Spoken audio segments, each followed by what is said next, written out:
हम सारे as an इंसान इन 4 जोन्स में से किसी जोन के अंदर होते हैं as far as our satisfaction level is concern. पहला हमारा जोन होता है डेड जोन। डेड बंदा कौन होता है? ये डेड है, दिस इज डेड। ये पिछली क्लास में भी ऐसे ही था, उससे पिछली क्लास में भी ऐसा था, उससे पिछली जब आप स्टूडेंट थे तब भी वैसा था, काजी साहब जब स्टूडेंट थे तब भी वैसे किया है। तो उसके ऊपर और डेड चीज ऊपर मारी गई है, मगर ये वो डेड की dead.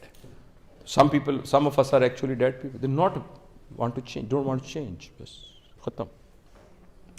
And some are in their comfort zone. ये सबसे खतरनाक लोग होते हैं और ये 80% पॉपुलेशन इस जोन के अंदर होती है। क्योंकि वजह यह है कि यही तो लोग होते हैं जिन्होंने चेंज लेके आनी है। ये काबिल लोग होते हैं, ये एबिलिटी वाले लोग होते हैं, ये प्रोफेशनली कॉम्पिटेंट लोग होते हैं, इसीलिए तो ये कंफर्ट जोन में आ जाते हैं। लेकिन ये कंफर्टेबल जोन में होते हैं and they don't want to change that zone, right. और कुछ लोग होते हैं वो पैनिक जोन में होते हैं। ये वो लोग होते हैं जो हर वक्त शिकायत करते रहते हैं, हर वक्त चिड़चिड़े रहते हैं, हर वक्त गुस्से में रहते हैं, हर बात पे कीड़े निकालते हैं, हर बात पे नुक्स है, इनको कोई किसी बात पे सेटिस्फाई नहीं होते, राइट। और कुछ लोग होते हैं जो इस जोन में होते हैं जिसे स्ट्रेच जोन कहते हैं। स्ट्रेच जोन का मतलब यह है कि ये आपका कंफर्ट जोन था, इसमें आप मजे से गुजारा कर रहे हैं और आप सलाहियतों वाले हैं, आप अपने काम को 10% बढ़ा लेते हैं, इससे आप थोड़े से अनकंफर्टेबल हो जाते हैं। और जब आप उसमें मेहनत करते हैं तो कुछ अरसे बाद this becomes your comfort zone and the moment it becomes your comfort zone you 10% आप इसको और बढ़ा लेते हैं। चेंज का मतलब यह नहीं है एकदम काया पलट हो जाना, एकदम काले का सफेद हो जाना, सफेद का काला हो जाना। This is not change. Change is just 10% stretching. And when you stretch it to the 10%, you actually create kind of a turbulence in your performance. And later on, that 10% becomes part of your comfort zone. लिहाजा ये आप याद रखिएगा कि वो जो discovery 4D का मैंने आपको जितना फिनोमेना बताया है, वो ये है कि इस जोन के लोगों को निकाल के इस जोन में डाल दिया जाए। डेड जोन के बारे में क्या करना है मैं फिर बताऊंगा। पैनिक जोन वाले डायरेक्ट स्ट्रेच जोन में कभी भी नहीं आते। Either you have to bring it to dead zone और to comfort zone and then you can bring it to stretch zone. लेकिन जैसा मैंने आपको अर्ज किया था कि ये जो 5% है ना, यही वो लोग हैं जो डेड और पैनिक जोन के अंदर हैं। तो वक्ती तौर पे just forget about them. We have got 85% of people who are in the comfort zone.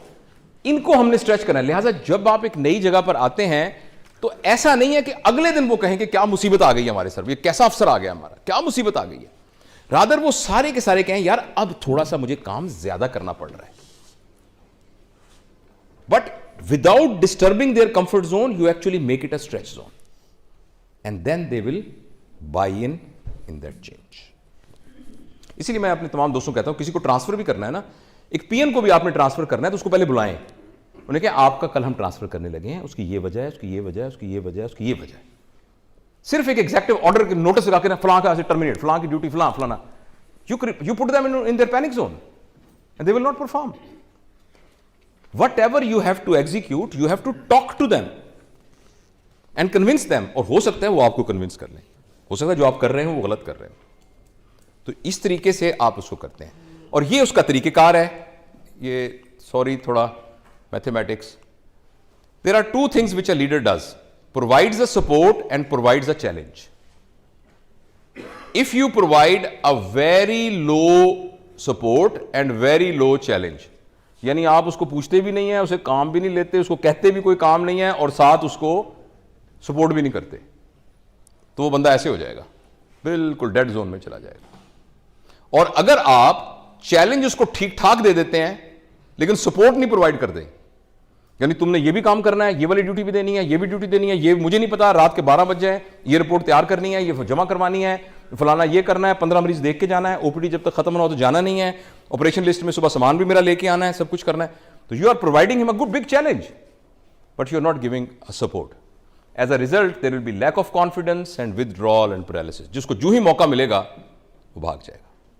और अगर आपने ये किया कि सपोर्ट तो बहुत प्रोवाइड कर दी मगर चैलेंज कोई नहीं दिया, कि मजे कर, कोई बात नहीं, तो मेरे ऑफिस में रात को सो जा कर, कोई बात नहीं, तो जो मर्जी कर।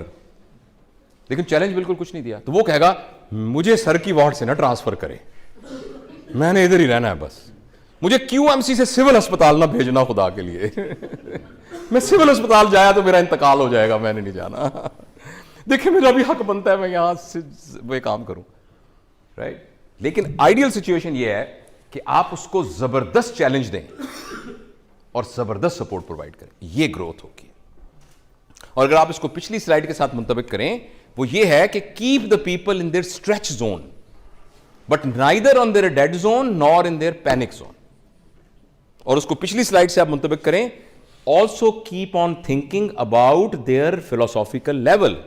If they are at body level you have to satisfy their body needs, if they are heart level you have to satisfy their emotional needs, and if they are at spiritual level then you have to create some environment where their spiritual thirst and need is accomplished.